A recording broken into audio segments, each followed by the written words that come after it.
Today I'm gonna solve a big problem which is related to the battery relocation. Since the battery of the Supra got relocated to the rear of the car, I have two problems. One, you got here the starter motor, it has this connector which was going straight to the battery.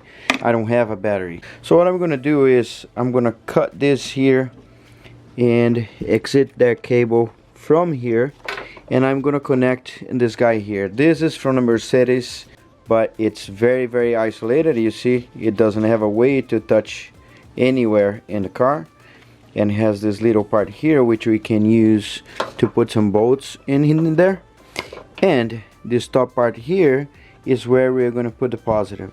Then there's a cover and another cover, so it's pretty safe. So I'm gonna cut.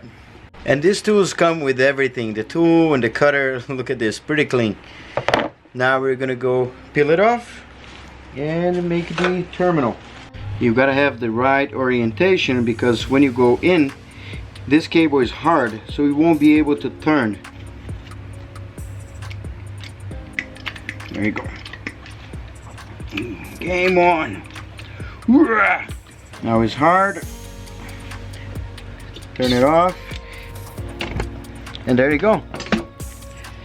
Now I'm gonna do this. I'm gonna use the torch because the heat gun is hard to get. So just gonna do like that. And there you go. Professionally made.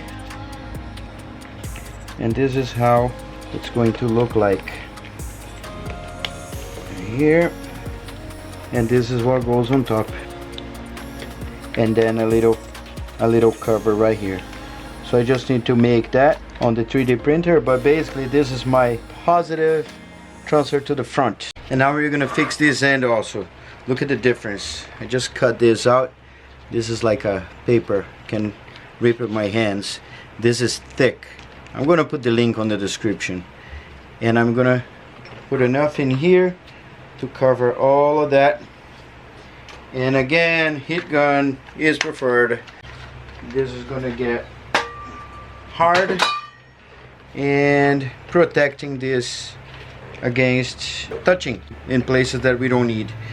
And that's it, guys. This is looking fantastic. When the coils go in there, this is gonna look pretty. And